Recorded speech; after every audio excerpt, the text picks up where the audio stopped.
You're listening to IWW Radio, coming to you from Niagara Falls, Ontario, Canada. And in the house today we have Rusty Shipp, AJ Newton, and Rusty. Hey, boys, welcome to the show. Hey, Fred. Thanks for having us.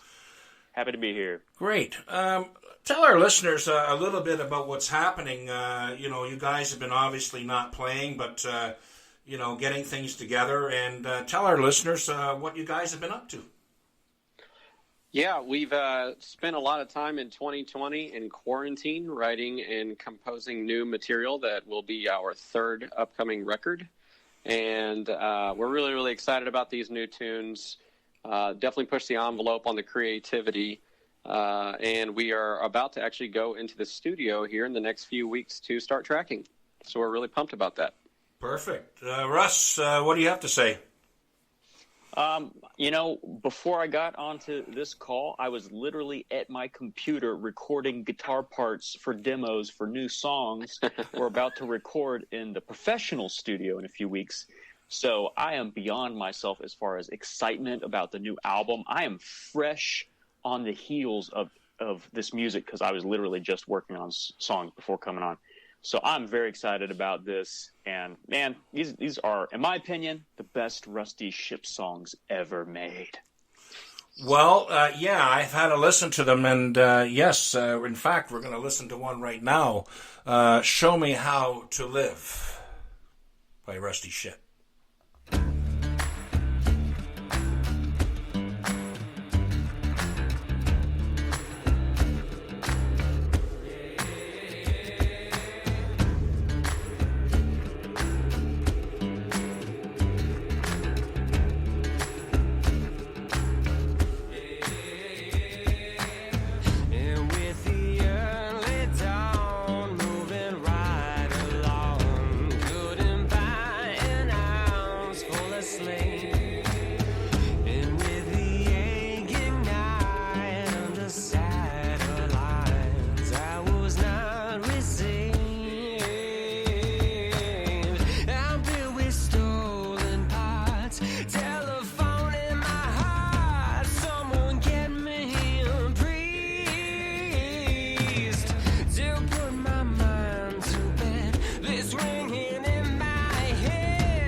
You're listening to IWW Radio, coming to you from Niagara Falls, Ontario, Canada. Gentlemen, how was that Show Me How to Live was born? Well, this is actually, we did not write this song, actually. Okay. This is a song actually written by Chris Cornell from Soundgarden. Excellent. And the members of Rage Against the Machine. So, and they released this song under the name Audio Slave as that band. And so when I heard this song, I was like, you know what? Like, it's like a real rockin' cover song. But I was just like, man, this song has got so much almost bluesy soul to it. And I was like, man, this just feels like it could be some kind of like chant. Or even like kind of like a Negro spiritual kind of Southern chant song, you know, and like some stops song.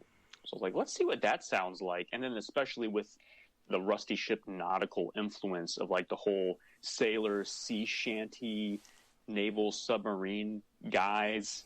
It's just like, let's just see what happens. And so it came out as it did. And it was just like, man, that was a success. Like it just, all those components fit really well. And people have told me, they're like, you know what? I like your version better than the Audio Slave version. Like, it just seems like this is the way that the song was written to be performed, like the way you guys did it. Yeah. So, I mean, that's like the highest compliment we could possibly get. Exactly. Well, you know what? It's sort of Lenny Kravitz sort of comes in picture to me with that too. You know what I mean? Like what he did with American Woman. You know what I mean? He took Burton Cummings' tune from the Guess Who, and just redid it. And hey, you know what? Yeah, it's got some balls to it. You know what I mean? Yeah, and that's right. Excellent track, guys, and nice playing, AJ.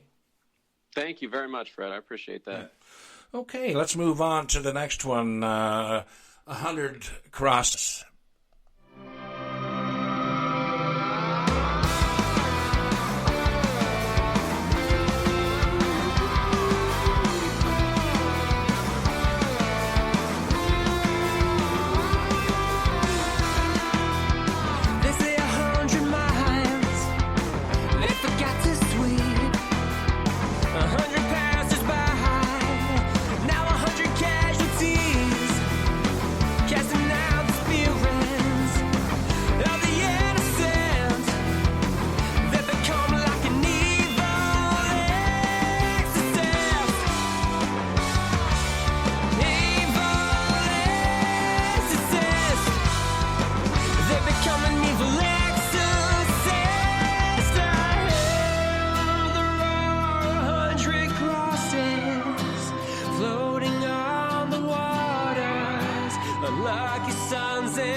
Just one policy worth dying for.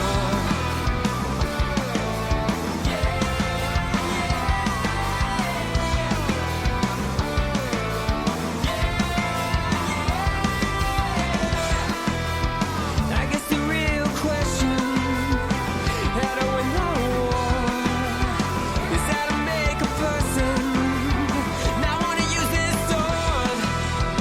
You take away the weapons, they kill you with their fists.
You're listening to IWW Radio, coming to you from Niagara Falls, Ontario, Canada. Gentlemen, how was that song born?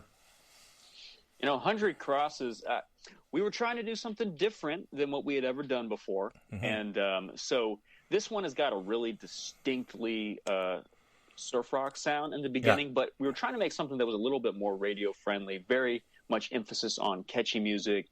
AJ and I always say that this one has kind of a Beatles flair to it, especially in the beginning, just kind of like that real hooky rock sound. And then it's cool because it morphs, and we really got a chance to experiment with a bunch of time changes. And this song is one of our most atmospheric songs. Oh, yeah. And you can tell, like, as it progresses, it just gets more atmospheric, and it builds, and it comes back down, and then it goes back up, kind of like the ocean, because we are a nautical rock band. Yes. But then by the end, it just keeps swelling and swelling, bigger, higher and higher. And so it finally ends just in a big explosion with like a ghastly choir singing. So it's pretty cool. For us, it was like a real great experiment with doing something really artistic. We got some artistic imagery in the lyrics, and then we were trying to make it sonically with the instruments and stuff match the imagery of the lyrics. Excellent. So in regards of our listeners, again, what is the website? And you had mentioned to me that you guys are going back in the studio. Yeah, our website is rustyship.com. That's rustyship with 2 P's.com. And yeah, we are about to go into the studio in like 2 weeks and start tracking our next full-length Rusty Ship album. Very excited about it. Songs are just, wrapping up the final finishing touches with these things. And man, this is going to be the greatest Rusty Ship album ever. It's a full-length concept record that tells a story. All the songs are going to flow into each other.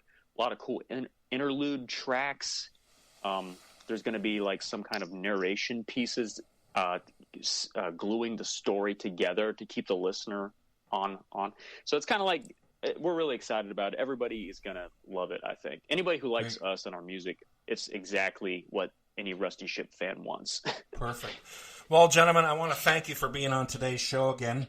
And we'll get together again when that new album's out, and we'll layer down again. Awesome. Thank you, Fred. Awesome. No problem. It was a pleasure, Fred. Thank you. Yes, thank you. You've been listening to IWW Radio, coming to you from Niagara Falls, Ontario, Canada. Have a great day.